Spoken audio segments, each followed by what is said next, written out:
जब तत्व की चर्चा होगी तो एक है, जो श्री कृष्ण है वही काली है, जो काली है वही श्री कृष्ण है। मुझे समझने में इतना भी भेद है। जिधर देखो उधर वही परम तत्व है, इसलिए कोई छोटा नहीं। जहां तुम जो हो, देवी उपासक के लिए सर्वोपरि देवी, सब उनके नीचे। शंकर उपासक के लिए शंकर जी सबसे उनके सामने, कृष्ण उपासक के लिए कृष्ण सर्वश्रेष्ठ, राम उपासक के लिए राम। हमें कोई संशय नहीं, क्योंकि वही तत्व बैठा हुआ है। तो हनुमान जी बन के शंकर जी ही चरण पकड़े राम जी के, और राम जी सेवक बन करके रामेश्वर की स्थापना करते। और जब लीला में आएगा तो एक स्वामी बनेगा, एक सेवक बनेगा, विविध प्रकार की लीलाएं होंगी। अपने उपास्य देव अपने लिए सर्वोपरि हैं, उनके समान कोई नहीं। तर्क की जरूरत नहीं, मान्यता की जरूरत है। ये सबको मानना चाहिए, एक ही तत्व है, उसमें कोई अंतर नहीं। तो एक प्रश्न किसी ने किया कि आप जो प्रायः ये कहते हैं कि श्री जी सर्वोपरि और उन्हीं के अंश से दुर्गादि शक्तियां हैं, तो मुझे चुभता है कि जैसे आपकी इष्ट राधा महारानी है, ऐसे हमारी इष्ट माता जी हैं, तो आप कहते हो करोड़वें अंश में दुर्गा जी हैं श्री राधा रानी के, तो हमको भी तो चुभता है कि आप कहते हो। हम नहीं कह रहे। दशमा शास्त्रम प्रमाणन्ते कार्याकार्यो व्यवस्थित हो। पहली बात तो हमारी श्री जी से चित्त जोड़ेंगे तब पता चलेगा, और दूसरी बात है कि जो शास्त्रों में लिखा है उसे, पद्म पुराण पातालखंड अध्याय 81, भगवान शिव कह रहे हैं। भगवान शंकर कैलाश में विराजमान है, देवर्षि नारद जी शनकादि बड़े बड़े महापुरुषों की सभा लगी हुई, उस सभा में कह रहे हैं। नारद जी को संबोधन करके भगवान शिव कह रहे हैं, हे नारद जी, ये जो श्री कृष्ण प्रिया राधा है, ये महाचैतन्य शक्ति स्वरूपा जितनी भी देवियां हैं, ये सब इनके अंश से प्रकट हुई है। ये अंतरंग विभूति है, इसीलिए इनको कोई जानता नहीं। अत्यंत गोपन तत्व है, इसलिए इनका एक नाम गोपी है।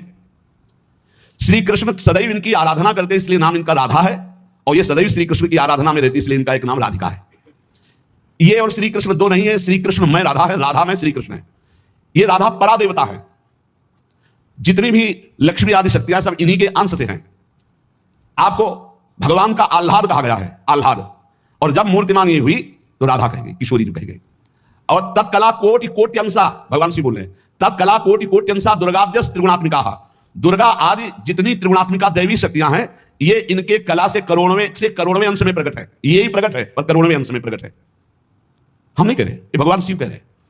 बोले तत्कला कोटि कोटि अंशा, कला उन्हीं की कला, राधा की ही कला, श्री किशोरी जी के ही अंश से करोड़वें अंश में सब शक्तियों का प्रादुर्भाव हुआ। श्री राधा अपने अंश से महालक्ष्मी रूप धारण करती है, तो भगवान श्री कृष्ण नारायण रूप धारण करते हैं। मुनि श्रेष्ठ, थोड़ा भी भेद नहीं है। ये श्री राधा दुर्गा रूप धारण करती है, तो श्री कृष्ण शिव रूप धारण करते हैं, रुद्र। जब श्री कृष्ण के अंश से इंद्र, तो श्री राधा किशोरी के अंश से सची इंद्राणी। जब श्री कृष्ण के अंश से ब्रह्मा, तो राधा किशोरी के अंश से सावित्री देवी। जब श्री कृष्ण के अंश से यमराज, तो उनकी पत्नी धूमोरणा के रूप में श्री राधा किशोरी। अधिक क्या कहूं, इन दोनों के सिवा किसी की सत्ता ही नहीं। यही सब चिद चिद लक्षणम सर्वम राधा कृष्णमयम जगत। चेतन अचेतन सारा संसार श्री राधा कृष्ण का स्वरूप है। नारद जी, मैं इन विभूतियों का क्या वर्णन करूं? अगर 100 करोड़ वर्ष तक राधा की महिमा वर्णन करूं तो भी नहीं कर सकता। भगवान शिव भावुक जन है, क्यों कहते हैं कि आप भगवान शंकर को श्री कृष्ण से छोटा कहते हैं। वो हमारे आराध्य देव, हमको चुभता है। देखो, जब तत्व की चर्चा होगी तो एक है, और जब लीला की चर्चा होगी तो वही एक विविध लीलाएं करता है। वही एक विविध लीलाएं करता है। रास में भगवान शंकर आए, अगर थोड़ा भी शास्त्र को पढ़े हो तो पढ़ के देख लेना। गोपी रूप धारण किया, रास में प्रवेश पाया। श्री कृष्ण चरण वंदना, किशोरी जी की चरण वंदना, और फिर गोपी रूप धारण करके रास में प्रवेश। अच्छा, कोई भी ये कैसे नकार सकता है कि भगवान शंकर की जटाओं में गंगा जी हैं, और वो गंगा जी क्या है क्या आप नहीं जानते हो? तो जो जटा कटा संभ्रमम भ्रमण नीलम पर निर्झरी जो विराजमान है गंगा जी, वो कौन है? गांगम वारी मनोहारी मुरारी चरण अच्युतम त्रिपुरारी शिरश्चारी पापापहारी पुनात्मा। देखो भाई, तत्व एक है, पर लीला में जब प्रारंभ होगा तो लीला में छुटाई बड़ाई हंसी मजाक, वो उनकी आराधना उनकी आराधना। तत्व एक है। अभी आप यहां सुन रहे हो कि जब श्री कृष्ण शिव रूप धारण करते हैं तो राधा किशोरी दुर्गा रूप धारण करती है, यही है, कोई और थोड़ी है। पर जब लीला की बात आती है तो वही भगवान शंकर गोपी रूप, आज भी भगवान गोपेश्वर का श्रृंगार होता है गोपी रूप में। शाम टाइम जल नहीं चढ़ता, नथुनी बाला और सब चुनरी धारण करके भगवान शिव गोपीश्वर के रूप में विराजते हैं। भगवान शंकर गंगा जी को नेत्रों से भी रोक सकते थे, लेकिन जटाओं में धारण किया कि श्री कृष्ण का चरणामृत है, वामनवान पिता। हमारी जो श्री किशोरी जो है, एक यहां बात ध्यान रखनी है कि एक प्रश्न और आता है सभा में, जब चर्चा होती है तो उसको सुनकर के लोगों के अंदर प्रश्न आता है कि शिव पुराण में लिखा है कि भगवान शंकर सर्वश्रेष्ठ है, देवी पुराण में लिखा है कि इन्हीं से सबकी उत्पत्ति है। आप गणेश महिमा को देखो तो यम ब्रह्म स्वम ब्रह्म, सब कुछ जिस पुराण को देखो उसी से सृष्टि हुई है। इसका मतलब क्या है? गलत है क्या? जब तुम शिव पुराण पढ़ोगे तो शिव तत्व से ही सबकी उत्पत्ति है, सब कुछ शिव तत्व है। पढ़े हैं, जैसे आप कहा भगवान शंकर ने चिद चिद लक्षणम सर्वम राधा कृष्णमयम जगत, ऐसे कहा गया है हे भगवती हे भगवान, आपसे ही सृष्टि प्रकट है शिव पुराण में, क्योंकि जितनी माताएं वो सब भगवती हैं, और जितने पुरुष हैं वो सब हे भगवान शिव, आपका ही स्वरूप है। चराचर जगत शिव और पार्वतीमय है। भगवान का ऐसा लिंग प्रकट हुआ शिव जी का कि 100 कल्प तक ब्रह्मा जी उतरते चढ़ते रहे, पार नहीं पाया। फिर भगवान विष्णु, उसमें पढ़ना शिव पुराण, तो पढ़ करके बात कर रहे, आज पार नहीं पाया। भगवान शिव से ही नारायण का प्रादुर्भाव होता है, भगवान का प्रादुर्भाव होता है, भगवान शिव से ही ब्रह्मा का प्रादुर्भाव होता है। जब देवी भागवत पढ़ो तो सब कुछ देवी जी से प्रकट हुआ, तो क्या झूठा है क्या? पुराण कोई झूठे हैं क्या? तो अगर उनसे प्रकट हुआ तो इनसे कैसे? भागवत पढ़ करके देखो तो श्री हरि से, नाभि कमल से ब्रह्मा, ब्रह्मा के भ्रकुट से शंकर, रुद्र का अवतार। उधर पढ़ करके देखो तो भगवान शिव से ब्रह्मा और श्री हरि प्रकट होते हैं। देवी भागवत पढ़ करके देखो तो देवी शक्ति। ये है क्या? तत्व। तत्व एक है, वही परमात्मा है। वही जब शिव पुराण पढ़ोगे तो सब कुछ शिव की, जब भागवत पुराण पढ़ोगे तो सब कुछ श्री हरि का, और जब देवी भागवत पढ़ोगे तो सब कुछ वही। क्या समझते हो? जो जहां है वही परम तत्व है और वो वही सब कुछ है। इधर से हम देखेंगे तो कृष्णाकार, उधर से देखोगे तो शिवाकार, उधर से देखोगे तो दुर्गा में, उधर से देखोगे काली में। जो बोलो वही परम तत्व है। पर जब हम लीला का गायन करते हैं तो लीला में विभाग हो जाता है।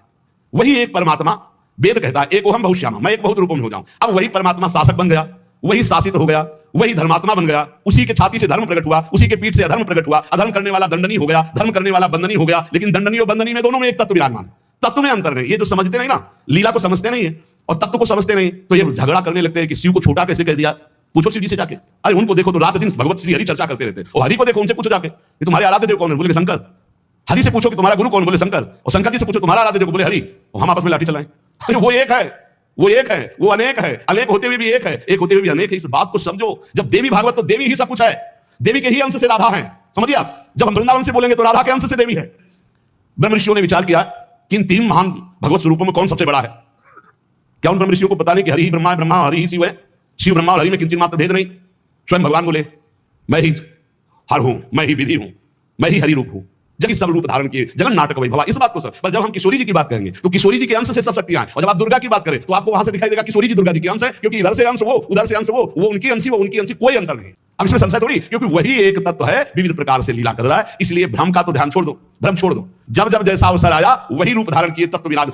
लेकिन प्रभु आदेश करते हैं कि मैं अब अवतार लेने जा रहा हूं। भागवत में पढ़ के देख लेना।